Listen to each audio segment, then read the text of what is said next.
The town of Blackthorn was a quiet place, nestled deep within the forested hills where the sun seemed to shine a little less brightly.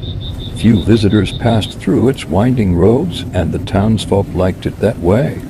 Outsiders brought change, and Blackthorn had no use for it. But something else lingered in those woods, a secret older than the town itself. A young woman named Evelyn had grown up in Blackthorn. Her family owned the only general store in town, and she spent her days stocking shelves and listening to her grandfather's stories about the forest. He spoke of the Hollow, a sunken clearing about 3 miles into the woods. "It's a cursed place," he'd warned, his voice shaking. "The ground whispers, and if you listen too long, it'll steal your soul." Evelyn never paid much attention to his tales. After all, she was a modern woman, educated in the city before returning to help her aging parents. Myths were just that, myths, but something about the Hollow always made her uneasy. She had never been there, but its name carried a weight she couldn't explain. One autumn evening, as the sun dipped below the horizon and painted the sky in streaks of crimson, Evelyn heard the news. A boy from town, little Samuel Harding, had gone missing. His mother, pale and trembling, claimed he had wandered into the woods. The townsfolk organized a search party, lanterns and flashlights in hand. Evelyn joined them, her heart heavy. She didn't know Samuel well, but the thought of a child lost in the dark forest chilled her. They spread out in groups, calling his name. The woods seemed alive with whispers, the rustling of leaves carried by an unfelt breeze. As the hours dragged on, the searchers began to lose hope. But Evelyn felt a pull, an inexplicable urge to venture deeper into the forest, away from the others. She followed a faint path, overgrown with moss and vines, until she reached a clearing. It was the Hollow. The ground dipped sharply, forming a natural bowl surrounded by gnarled, ancient trees. The air was unnaturally still, the usual chorus of crickets and owls absent. Evelyn's skin prickled as she stepped closer. In the center of the clearing stood a large stone, weathered and cracked, its surface etched with strange symbols. And then she heard it, a voice, faint but clear, carried on the wind. "Help me!" Her breath caught. It was Samuel's voice. She spun around, but saw no one. "Samuel," she called, her voice trembling. "Help me!" The voice was louder now, coming from the stone. Evelyn's rational mind screamed at her to leave, but her legs carried her forward. She placed a hand on the stone, its surface icy despite the warm night. Suddenly, the ground beneath her shifted. Evelyn stumbled back as the earth opened, revealing a dark, spiraling staircase. The voice echoed again, more desperate this time. "Please, help me." Against every instinct, Evelyn descended the stairs. The darkness swallowed her, the air growing colder with each step. Her flashlight flickered, but she pressed on. The walls of the tunnel were damp, the scent of decay overwhelming. At the bottom, she entered a vast chamber. The stone walls were lined with bones arranged in intricate patterns. In the center of the room stood a figure, a man, but not quite. His limbs were too long, his eyes glowing an unnatural white. "Evelyn," he said, his voice a raspy whisper, "you've come?" She stumbled back, her heart pounding. "Who? What are you?" "I am the echo," he replied, "the voice that calls, the shadow that lingers. You've heard me before, haven't you, in your dreams, in the whispers of the forest?" She shook her head, fear clawing at her throat. "Where's Samuel?" The echo smiled, revealing teeth far too sharp. "The boy is here, as are many others.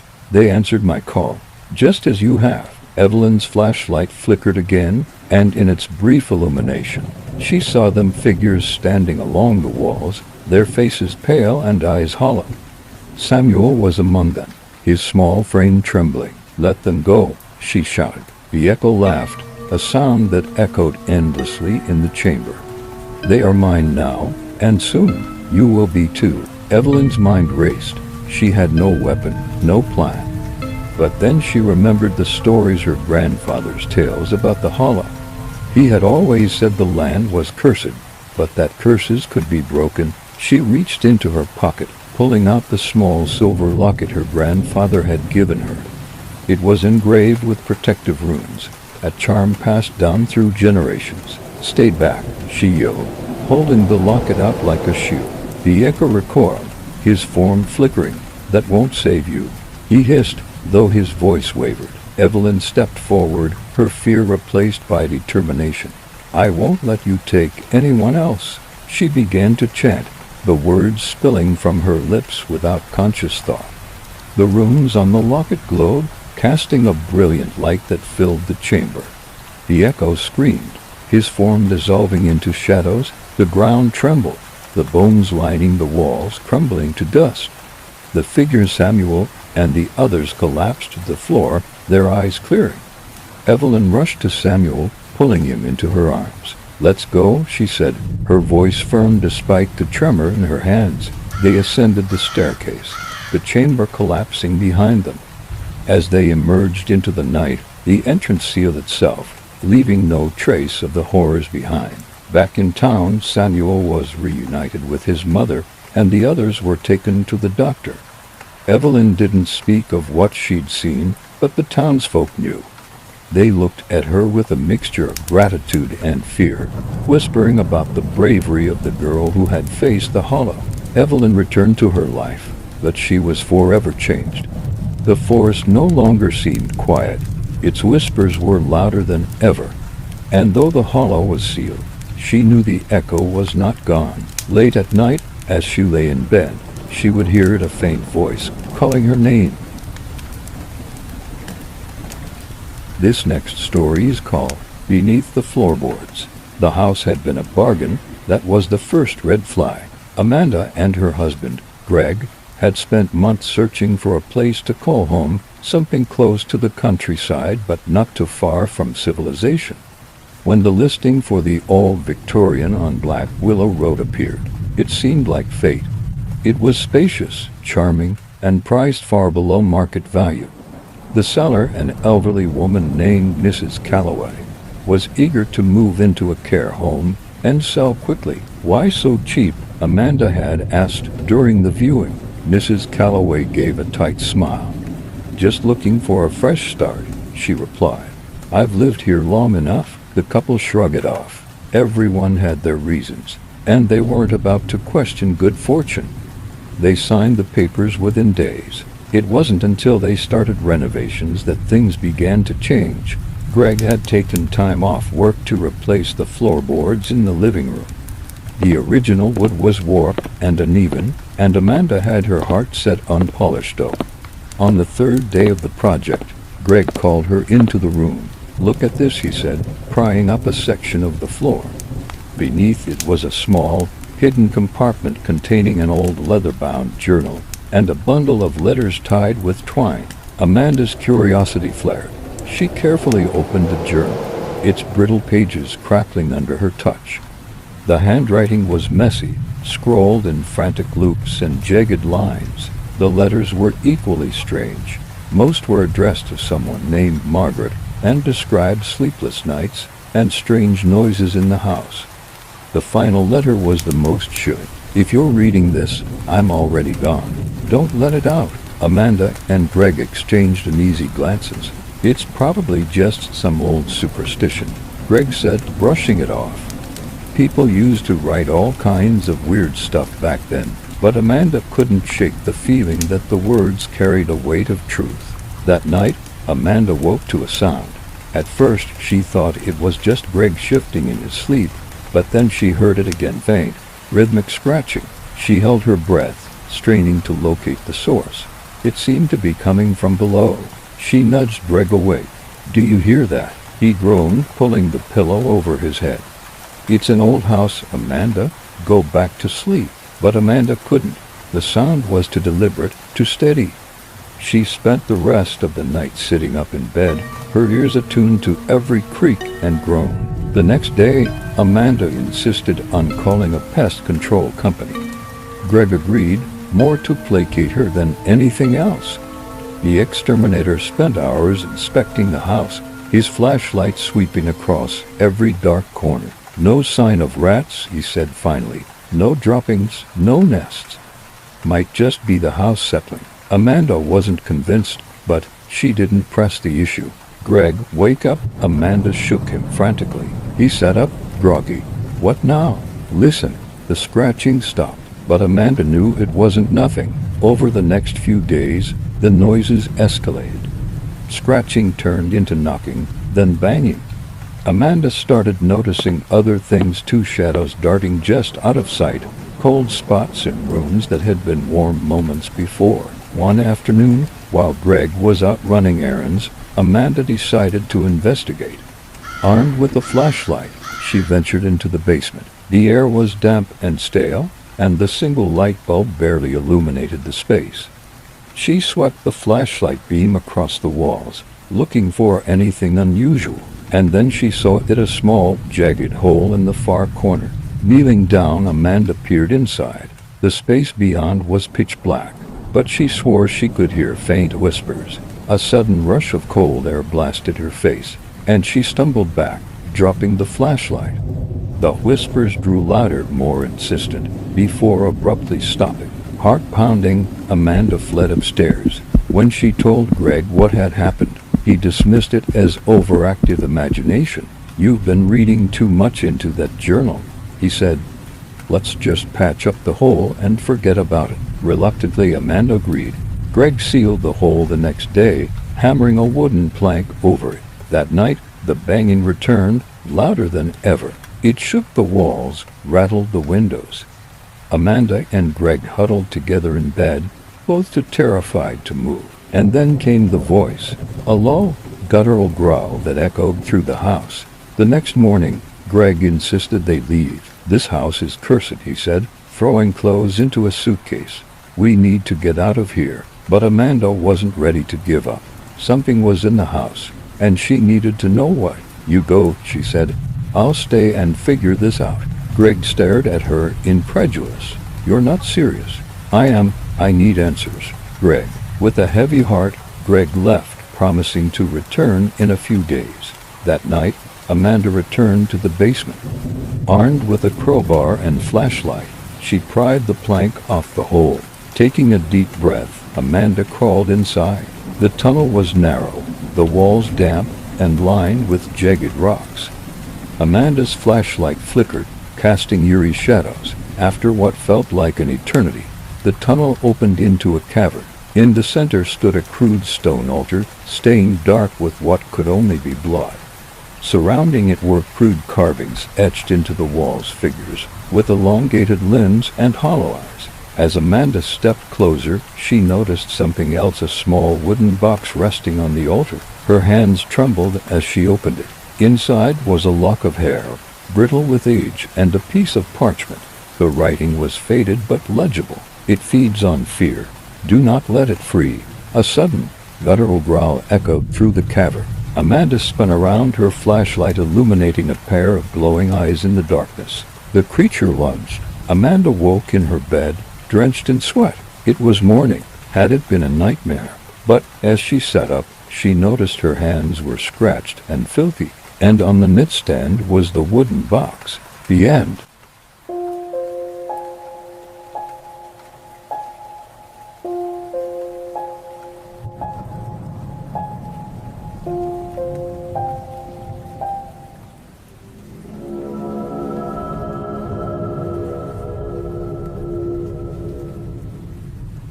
Back in 2013, when I was around 17, my family was checking out a house. The owner showed up to talk with my parents. He seemed like a nice older man and mentioned that he had built the house himself. I stayed back, watching as everyone talked. While the owner was chatting and laughing with my parents, there was a moment when the conversation paused. Then suddenly he turned away from them, and his expression completely changed. His happy face turned into the most sinister and hateful look I had ever seen. I don't think he saw me watching him. It probably looked like I was on my phone since my head was down, but I was keeping an eye on him the whole time. As soon as he turned back to my parents, his face changed again, and he started smiling, like nothing had happened. It gave me the creeps, and I felt a knot in my stomach. Later, I told my mom about what I saw. She agreed it was weird, but said maybe he was just socially awkward or something. She didn't seem too worried about it. We ended up buying the house anyway, thinking it was a great deal and a nice place to live. After we moved in, things seemed normal at first. Then the next weekend, my family decided to go to church. I wasn't in the mood to go, so I told them I'd stay home. They didn't mind and left me there alone in the house. At the time, I didn't think anything of it. So it was Sunday morning, around 11 a.m., when I heard really loud banging outside. The sound was rhythmic and coming from the side of the house. I was upstairs on the other side of the house, so I couldn't see what it was. Honestly, I thought it might just be the wind since it was a stormy day. I didn't think much about it and ignored it. After about 5 minutes, the banging stopped. Then about 10 minutes later, I started hearing footsteps downstairs. It sounded like someone walking around. I could hear chairs being moved, kitchen cabinets opening, and even the fridge door being opened. I quickly and quietly locked my bedroom door, trying not to make any noise. I grabbed my baseball bat from the corner of the room. Then I picked up my phone and called 911, my hands shaking as I told them my address and explained what was happening. While I was on the call, I sent a quick text to my mom. I tried to stay calm, but then I heard footsteps coming toward the stairs. The house is pretty thin, so I could hear exactly where the person was walking. Around that time, my mom texted back, saying she was on her way home. My mom was 30 minutes away, so there I was, a 17-year-old girl, just 5'2" and barely 100 pounds, hiding in my room. I knew if he got in, he could easily overpower me and take the bat. I was so scared I could barely think straight. I heard him walking down the hallway, getting closer to my door. Then I saw the handle turn. It stopped because the door was locked. He just stood there. He didn't move. I could hear his breathing through the door. Those 10 seconds felt like the longest of my life. I heard him turn around and walk back down the hallway. Then I heard the back door open and shut. About 3 minutes later, the police arrived. The 911 operator asked if I could let them in or if they needed to break the door. Since I was sure he had left, I went downstairs and let them in. But when they checked the house, there was no one there. No signs of forced entry, nothing at all. It was like he had just disappeared. When my mom got home, she looked at my stepdad and asked if he had changed the locks. He said he hadn't. The creepiest part, and what really proved my story, was the hallway. My mom had just vacuumed it earlier that day, so it was spotless. But now there were shoe prints, bigger than anyone in our house could have made. The police hadn't gone upstairs, so the prints couldn't be theirs. And the prints stopped right outside my bedroom door. We changed the locks the next day and added extra security, but I never felt safe in that house again. Even now, I get chills thinking about how close I was to whoever, or whatever, was on the other side of that door.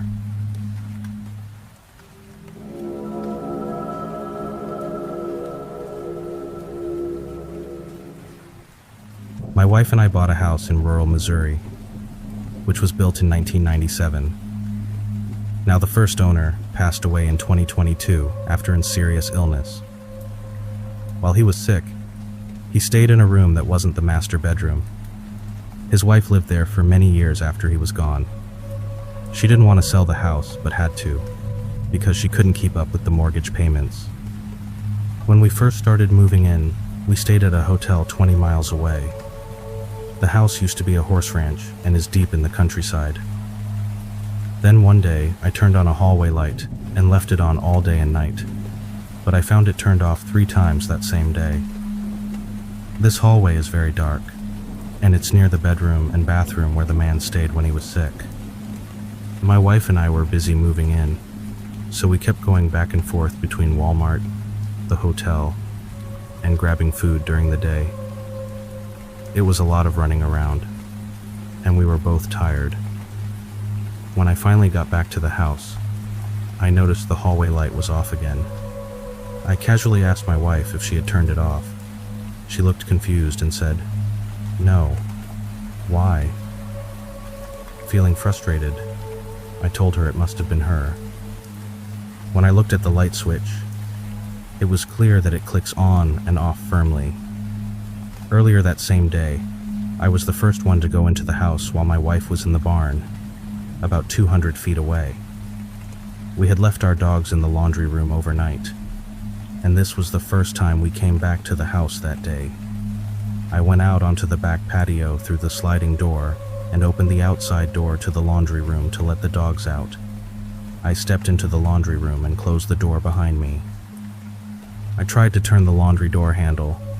It doesn't lock, but I couldn't move it at all. It wouldn't budge. So I went back out to the patio and into the house through the sliding door. When I tried to open the laundry door from the inside, it opened easily with no problem at all. The door and hardware are in great shape, almost like new. Maybe this means nothing, but it felt strange. I decided to leave the hallway light on again. We went out for dinner and came back in the evening. The hallway light was still on. That night we put the pugs in the laundry room and left for the hotel. When we came back the next day, we found the pugs had gotten out of the laundry room and chewed up several things. Now we have an ADT alarm system with motion detectors inside, but it didn't go off, and the dogs were all over the house. We drive trucks for a living, so we're away for a week or two at a time. Normally at our old house, a lady takes care of our animals. But here's the thing. How could a small dog reach up and pull down on the door handle, not a knob, to open the door, if it has to be pulled down and opens towards you? The dogs aren't tall enough to reach the handle. So how could the dog get out 3 times like this, night after night? It would be easy to see if the dog jumped up, pulled the handle down, and the door pushed out. But the door has to be pulled inward after the handle is pulled down to get out. What's strange is that every time we got back, the door was always closed when the dogs got out. I gave the handle a quick pull down, and the door swung open inward on its own. But it seems impossible for the door to close by itself because it only swung inward, away from closing. Someone would definitely have to pull it closed. My dogs aren't smart enough to close the door, or they would have been stuck inside like they were when I put them in there. If this doesn't make sense to you, maybe what happened next will. On the 4th night, I was going to open the door to the bedroom where the sick owner stayed before going into hospice care. I pulled down on the door handle, but it wouldn't move. Not only was it stuck, but the door didn't have any give in it at all. Before this, the door had a little movement when I went in.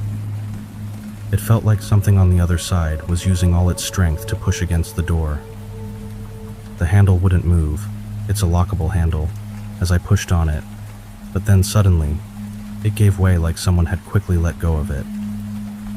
This really scared me, and I almost ran outside to my wife in the pickup.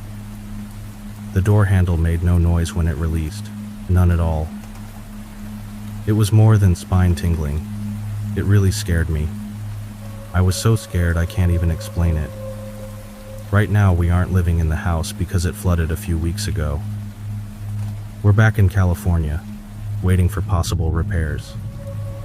Since we've been here in California, the alarm has gone off several times.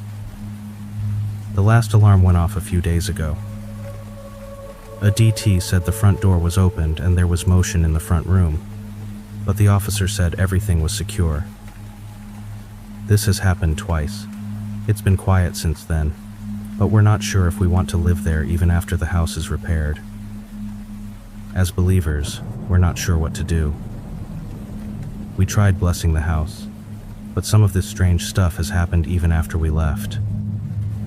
Evil definitely exists, but I don't want it in my house. This is not a joke. God forbid that alarm goes off in the middle of the night again. Most people watch those ghost hunter shows and don't take them seriously, but I do. I don't think I can stay in the house alone. So far, my wife hasn't been bothered by anything. I told her if we do move back in, I'm putting a lot of crosses all over the house. The owner's wife lied about the property to make a sale, and I was so upset that I destroyed an item they left on the property that was meant for a dead relative. The house was also left with a lot of trash.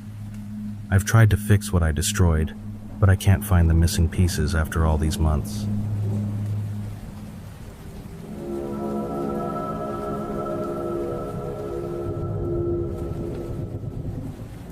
A few years ago, my mom, my brother, and I moved from downstate to upstate New York after we finished high school.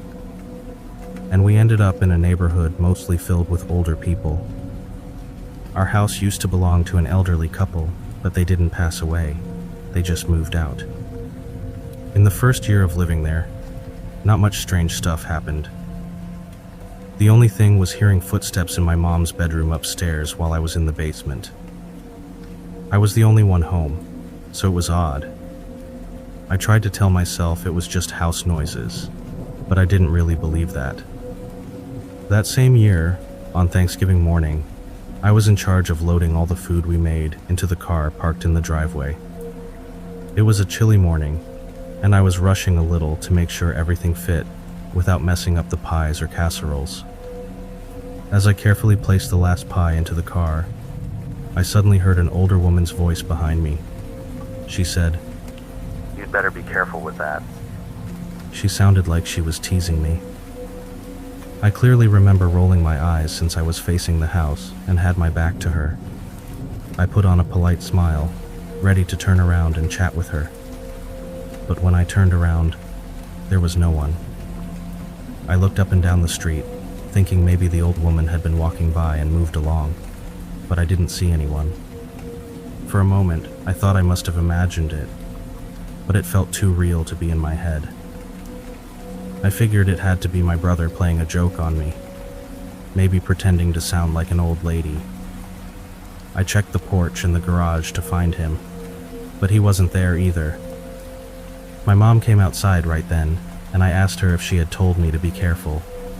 She said no, and looked confused. I think that was the day I started to believe in ghosts, or whatever that was. A month later, during winter break, I was back at home, curled up in my bed. Everything was quiet until I suddenly heard a soft sobbing sound coming from somewhere nearby. The crying sounded muffled, so I thought it might be my mom. I was about to go check on her when she texted me. "Hey, are you okay?" I replied, "Yes, why?" She said, "I heard crying and thought it was you." I told her I thought it was either her or the dog, but she said no. The dog was asleep at the end of her bed. We both decided it must have been the wind, or maybe a coyote, but to me, it sounded way too human and way too sad to be either of those. Then one day I asked my mom what she thought about everything. The footsteps, the old woman, and the crying. She said she thinks it might be Grandma. My grandmother, her mom, had passed away about 6 months after we moved into our new house. I asked her why she thought it was Grandma. She said sometimes she hears knocking on her door and thinks it's me or my brother. But then she remembers we're both away at college. I didn't tell my mom, but I don't think it's Grandma. She never came to this house because she got sick the day we moved in and never got the chance to visit. Also, the voice I heard on Thanksgiving didn't sound like her at all. Grandma's voice was soft and calm, but this voice was sharp and unpleasant.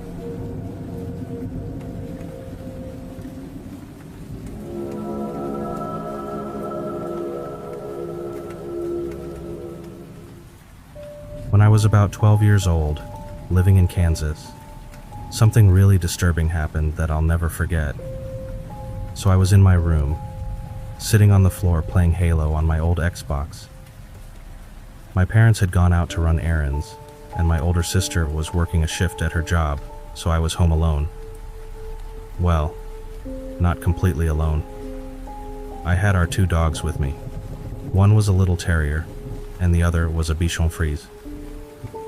They weren't big guard dogs, more like little alarms that barked at anything unusual. I had stayed home alone before, so it wasn't a big deal. We lived in a pretty safe neighborhood, where nothing bad ever really happened, except for one time when someone spray painted KKK graffiti on some park equipment nearby. Anyway, I was relaxing in my chair, fully in gamer mode. I had a bag of Doritos in one hand and my controller in the other, totally focused on my game. That's when I heard it, the clear sound of my front door opening and then closing, like someone had just come into the house.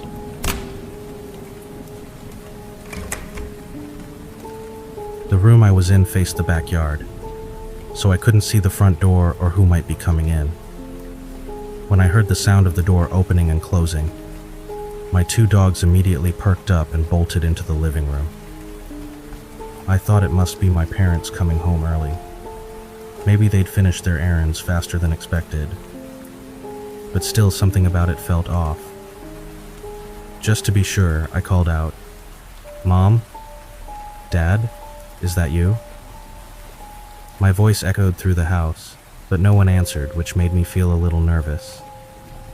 I've always been a bit paranoid, probably because strange things seem to happen around me.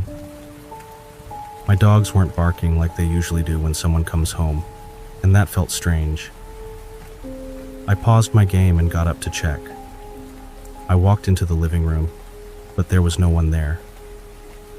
That's when I started to feel uneasy. The hairs on the back of my neck stood up. I was sure I had heard someone come in. I wasn't wearing headphones and the TV was turned down low. I had music playing softly in the background, so I knew the sound didn't come from my game. As soon as I realized something was off, I went straight to my parents' closet and grabbed my baseball bat. That's just what you do in the Midwest when you think there might be trouble. You get ready to defend yourself. So I walked back into the living room, holding the baseball bat in front of me like I knew what I was doing. I decided to call my dad first, but he didn't answer. Then I tried my mom. No answer from her either. Feeling more nervous, I called 2 of my best friends, but they didn't pick up either. My 12-year-old brain immediately jumped to the worst possible thought. What if something terrible happened to all of them? For the first time in my life, I decided to call 911. The 911 operator told me to stay calm and said the police were on their way. But staying calm wasn't easy. There was a hallway near my front door, and I couldn't shake the feeling that someone was hiding there, waiting to jump out and scare me. Or worse. My 2 dogs were right next to me, both staring at the hallway too. That made it even harder to stay calm. If they were acting like something was wrong, I knew I wasn't imagining things. My fear kept growing, and I couldn't take my eyes off that hallway. I stood there, frozen in place, for what felt like forever, but it was probably only a few minutes. The operator kept telling me to stay calm. Just then, thankfully, my parents opened the front door. My dad looked at me and asked, "What the heck are you doing?" I quickly explained what was going on. He didn't waste any time. He grabbed his pistol from the front room, and we got ready to check the house. I always thought it would be cool to go around clearing rooms like a SWAT team. But man, I was so scared every time we opened a bedroom door. My heart was racing. We didn't find anything, though. The police showed up soon after, and they told us that this kind of thing had been happening for the past few weeks. Apparently, people were waiting until homeowners left, checking the door, and if it was unlocked, they'd go in and steal things. The police said whoever it was probably left when they heard someone was home. But that didn't sit right with me, because I only heard the door open and close once. This next story is called The Hollow Watch. The rain poured heavily that night, drumming against the windows of Sarah's old Victorian house. She sat on her couch, wrapped in a blanket, sipping lukewarm tea. The storm had been relentless for hours, lightning illuminating the darkened sky in bursts. She tried to focus on the book in her hands, but her mind wandered, unsettled by a peculiar feeling she couldn't shake. It had started earlier in the week when she first noticed the figure. She had been coming home late from work, the street lights casting long shadows across the pavement. At the corner of her street, a man had stood motionless beneath the flickering light. His face was obscured by a wide-brimmed hat, his long coat drenched from the drizzle. He hadn't moved, hadn't even turned to look at her, but she'd felt his eyes on her, boring into her back as she hurried home. At first, she thought he was a transient.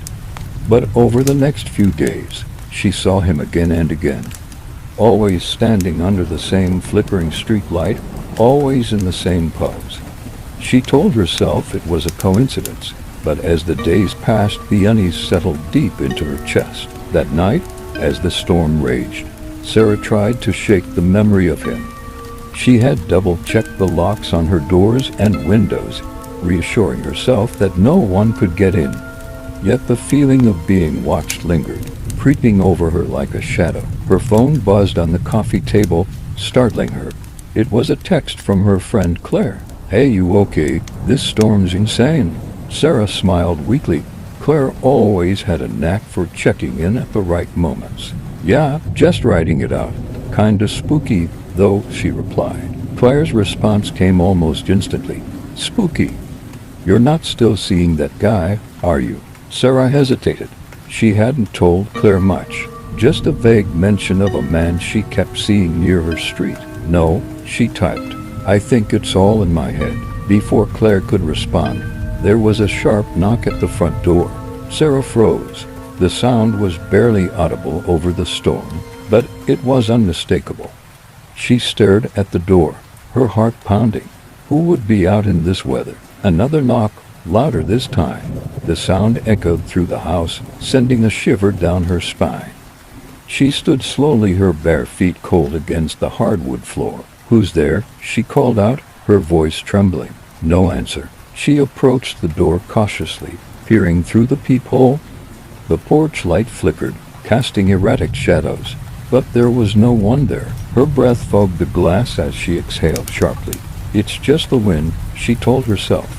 Yet as she turned to walk away, the knock came again, 3 sharp raps that seemed to reverberate through her very bones. She whipped around, her pulse racing.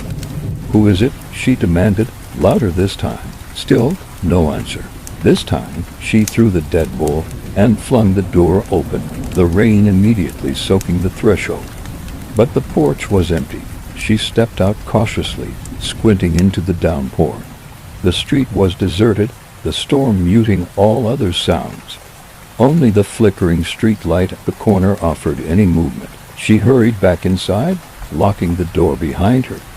Her hands were shaking as she reached for her phone. "Someone's at my house," she texted Claire. The reply came quickly. "What?" "Call the cops." Sarah hesitated. What would she tell them? That someone knocked on her door and vanished. She'd sound paranoid. Instead, she locked herself in her bedroom and turned on every light in the house, trying to drown the darkness that seemed to press against the windows. The hours dragged on, the storm finally subsiding around midnight. Sarah lay in bed, her eyes fixed on the ceiling. Every creak of the house set her nerves on edge. Sleep was out of the question. At 3 a.m., she heard it again, a knock. But this time, it wasn't at the door. It was coming from the window. Her heart leapt into her throat as she sat bolt upright. The knock came again, softer now, almost polite. She grabbed her phone, her hands trembling, and crept to the window. The curtains fluttered slightly from the draft, but through the gap, she could see a figure standing outside. The same wide-brimmed hat, the same long coat. Her breath hitched. She staggered back, the phone slipping from her hand. The man hadn't moved, hadn't tried to get in. He just stood there, staring through the glass. Gathering her courage, she lunged for the phone and dialed 911. The operator's calm voice did little to soothe her panic as she stammered out her address. "Stay on the line," the operator instructed. "Officers are on their way." Sarah nodded, even though no one could see her. She clutched the phone tightly, her eyes glued to the window. But when she looked again, the man was gone. The police arrived minutes later, 2 officers sweeping the property with flashlights. They found no sign of anyone. "It's probably just some prankster," one of them said, though his tone lacked conviction. "Call us if he comes back." Sarah nodded numbly, her gaze darting to the window. She didn't sleep for the rest of the night. The next morning, Sarah decided she couldn't stay in the house another night. She packed a bag and drove to Claire's apartment, needing the company and the safety of numbers. Claire greeted her with open arms, but as Sarah recounted the events of the past few days, her friend's expression grew more and more concerned. "This isn't normal, Sarah," Claire said. "You need to stay here until we figure this out." Sarah agreed, feeling a small measure of relief for the first time in days. But as night fell, the unease crept back in. Claire's apartment was cozy and well-lit, but Sarah couldn't shake the feeling that she was still being watched. At 2 a.m., Sarah woke with a start. The room was silent, the faint hum of the refrigerator the only sound. She sat up, her heart racing, unsure of what had woken her. Then she heard a faint tapping. It was coming from the living room. She crept out of bed, her footsteps silent on the carpet. The tapping grew louder as he approached the living room, a steady rhythm that set her teeth on edge. When she reached the window, her blood ran cold. The man was there, standing just beyond the glass, his hat tilted forward to obscure his face. Sarah screamed, stumbling backward and crashing into the coffee table. Claire came running, her face pale. "What happened? What's wrong?" Sarah pointed to the window, unable to form words. But when Claire looked, the man was gone. "You're scaring me, Sarah," Claire said, her voice trembling. "Maybe you should talk to someone, a professional." "I'm not crazy," Sarah snapped. But the doubt in Claire's eyes cut deep. Over the next week, Sarah stayed with Claire, but the sightings didn't stop. The man appeared outside the apartment, always standing in the same spot, always disappearing before anyone else could see him. Sarah began to feel like she was losing her mind. She stopped eating, stopped sleeping, consumed by the fear that he would one day step inside. On the 7th night, Sarah woke to find her bedroom door ajar.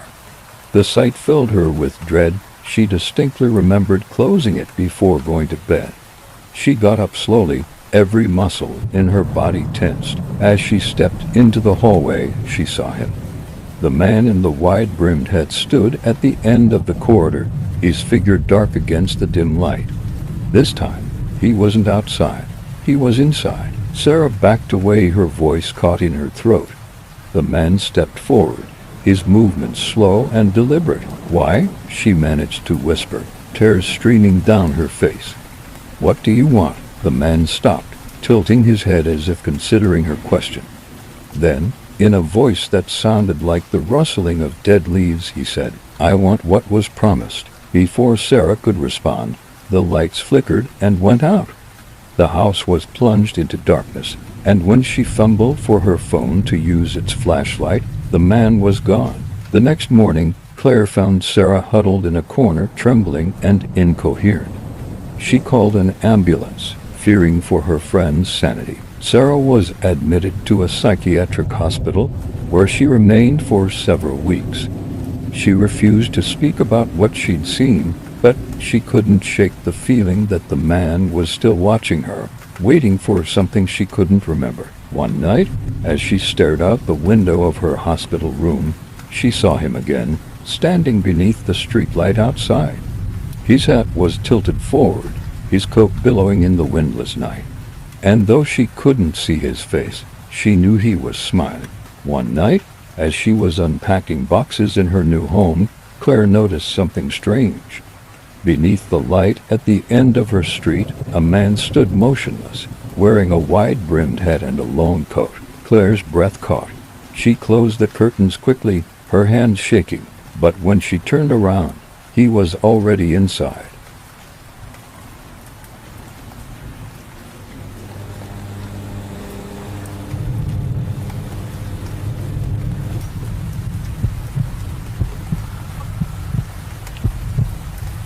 I've worked as a nurse in multiple hospitals and facilities.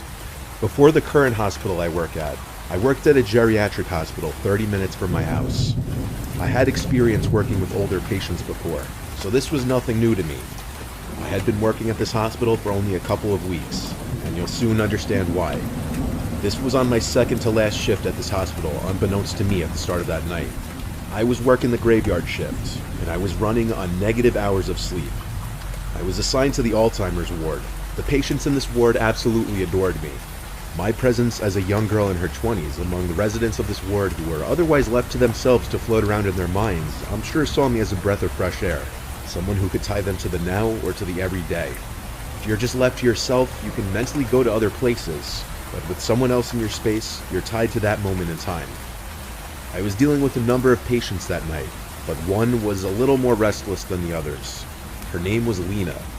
This was my first night dealing with her, and she kept telling me anytime I'd enter her room about the voices she kept hearing and the man dressed in black she kept seeing in the corner of the room. The other lady in her room requested her curtain be closed before my shift started so that Lena would leave her alone. She was a sweet lady that smiled whenever I was around her, but she didn't say much and was very forgetful. Since I started my shift around 9 p.m., most of the patients were asleep by 11, but not Lena. Whenever she called me into the room, she'd be frightened of these alleged voices she was hearing, and the man in black that kept staring at her in the corner of the room. Not gonna lie, it was creeping me out a little. I believed that in her mind she was seeing and hearing these things, and I sympathized with her because I imagined them to be very scary. But still, I tried my best to calm her down and get her to go to sleep. I didn't want to turn on the TV to calm her down because I wanted to be courteous of the other patient in the room. I held Lena's hands and told her it's okay, to breathe and to relax. I reminded her that she wasn't here alone, and I was always just a call away. This seemed to do the trick. Lena relaxed for a while, and the next time I came in the room, she was asleep. Once most, if not all, of the patients are asleep, the night goes much slower. Time almost moves in reverse. An hour or two later, I was in the linen room stocking my cart, and I heard something in the room. It was a relatively small, dead quiet room. I had the door closed too. That's why hearing another noise was weird. I turned, saw nothing, and resumed stocking my cart. Then I felt what I can only describe to be a hand on my shoulder. I looked at my shoulder, jumped, and screamed, but there was nothing on my shoulder. There was no one in the room. Yet I knew I felt something large basically grab my shoulder. I went out in the hall for a second to peek my head. No other nurses in sight. Dead quiet. I had nothing else to do but resume what I was doing. I continued stocking the cart until it was full.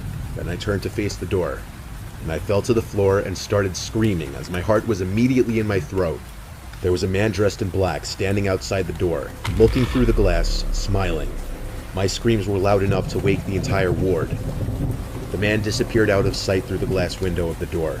Seconds later, the door opened and one of my fellow nurses came in to help me off the floor as I was hysterical. I asked her if she saw the man dressed in black. Her response was, "What man? There's no one else here." We checked all the rooms in the ward. There wasn't anybody dressed in black in there. My screams woke Lena from whatever light sleep she must have been in, and when I came into her room, she started talking of the voices. This time the screams, which she didn't know were my screams. I asked her what this man in black looked like, if he was smiling, and she looked at me, and I noticed her eyebrows point down, as her expression changed to look the most focused I'd seen her the entire day. She asked, "How did you know?" And even with my heart still racing, I felt it skip a beat as she said this. She started screaming now, screaming, "Get me out of here, he's coming." The other nurses came in and tried to calm her down. I was switched to a different ward that night with someone else, and I eventually ended up going home early because I was just so freaked out.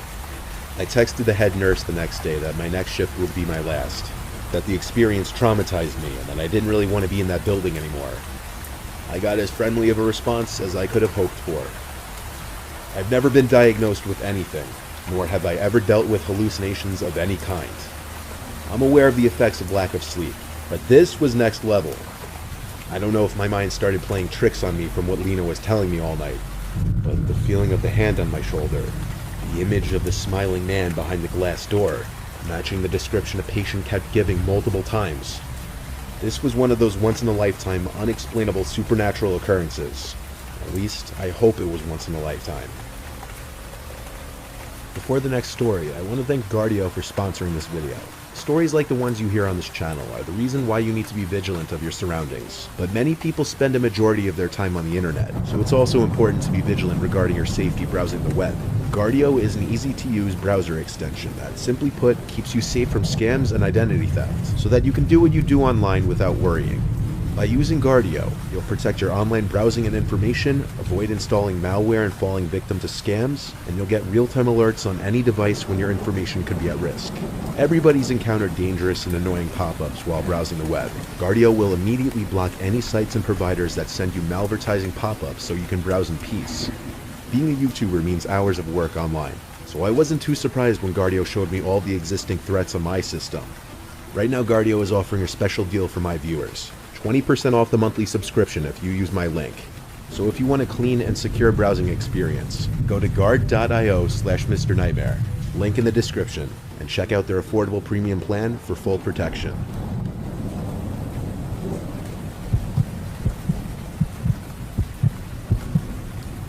Three years ago, I contracted bacterial meningitis. I live in South Florida. I don't believe there was an outbreak going on or anything, so I'm not sure how I caught it or who I could have caught it from. I started developing really bad symptoms: painful headaches, confusion, sleepiness, nausea, and lack of appetite. But when the hallucinations started, that's when I knew I had something really serious. Laying sick in bed while my husband was at work, I heard a child's voice call Mom from downstairs. We don't have any kids. I dragged myself out of bed to look down the stairway to call my husband's name. Of course, he didn't answer because he was at work. The headache I had from standing was too much, so I went back to bed. For a second time, I heard a voice call from downstairs. It said hello. Hello. I picked up the phone and called my husband, freaking out to him into the phone that I was hearing a scary child's voice from inside the house, and that I thought I was hallucinating. He heard how distressed I was over the phone, and so he left work early to bring me to the hospital. While waiting for him to get home, I changed out of my pajamas, and while doing so, I had to run to the bathroom to throw up. As I was mid-throwing up, I heard another voice from outside of the bathroom. I couldn't hear what it might have said, nor could I tell if it sounded the same as the other voice I heard. I was losing my mind.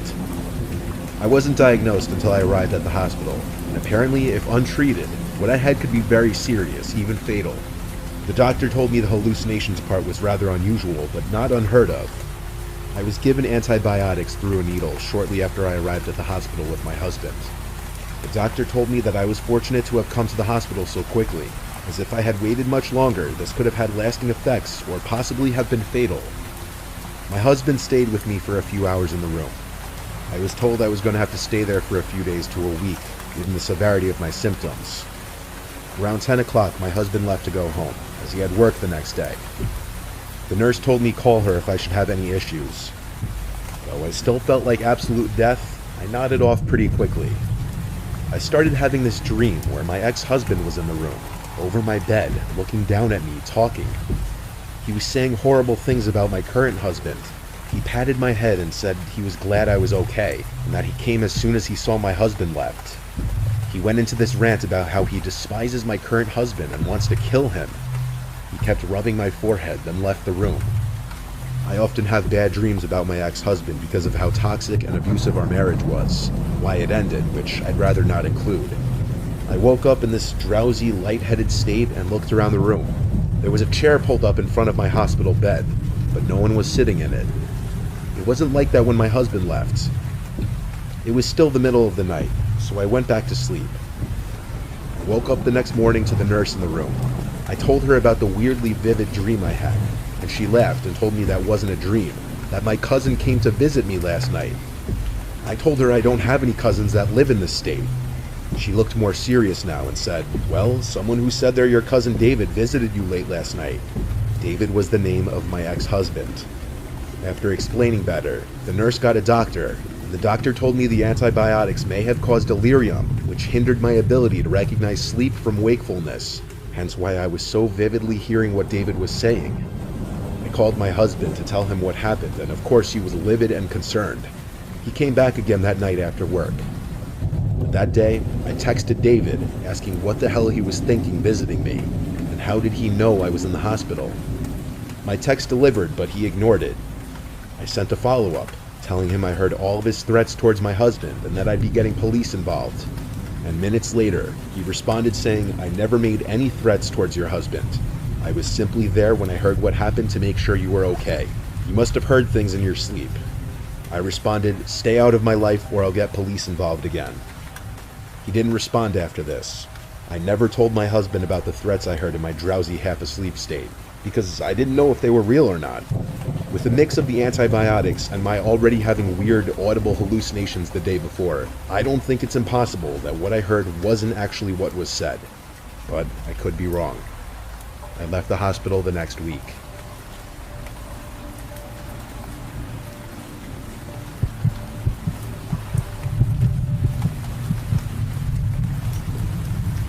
I once matched this girl that I'm still friends with on Tinder, named Francesca. She seemed cool right from the bat. She had a sleeve of tattoos on her left arm, red highlights in her hair, and she had in her profile that she loved to work out. One of her pictures was taken on the rooftop of this cool-looking building with a sick view. I asked her where it was, and she told me it was some abandoned hospital on the edge of town that's super cool to explore at night. It's super easy to get into. There's usually one cop patrolling the huge parking lot at night to deter trespassers. But she said it was super easy to circumvent. She came up with the idea of us going there together as our first date of sorts, if you want to use the word date.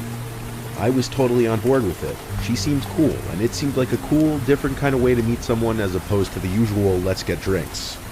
I picked her up from her house 10 minutes away, and we drove the 20 minutes to get to the hospital. Those 20 minutes gave us a nice chance to get to know each other a bit and get comfortable with each other's personalities for a little. When we got to the hospital, she told me to park on this dead-end street hidden by a bunch of tall bushes, which was a 5-minute walk to the inside of the hospital. We hopped this little barrier separating the road from the hospital parking lot, and then we jogged across the wide-open lot towards the grass right next to the entrance she said she always used. She led us to this broken window to the basement of the hospital. It seemed kind of creepy, but I signed up for this. I was glad I wore raggy jeans like she told me to, because I knew I was going to rip them on something. We used our phone flashlights. We didn't bring any special heavy-duty lights or anything. She seemed to know this whole hospital like the back of her hand. She led us to the stairway to the upstairs.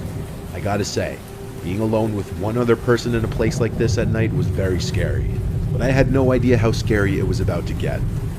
On the first floor, Francesca kept talking so loud that I almost wanted to tell her to shh. I was paranoid we'd be found out because of her voice. Down the corridor we were in, it sounded like a door was opening or closing. Something echoed down the corridor to us. She heard it too and went silent. I asked her in a whisper, "Is it normal for others to be here?" And she said sometimes, but not really. We turned off our flashlights and waited.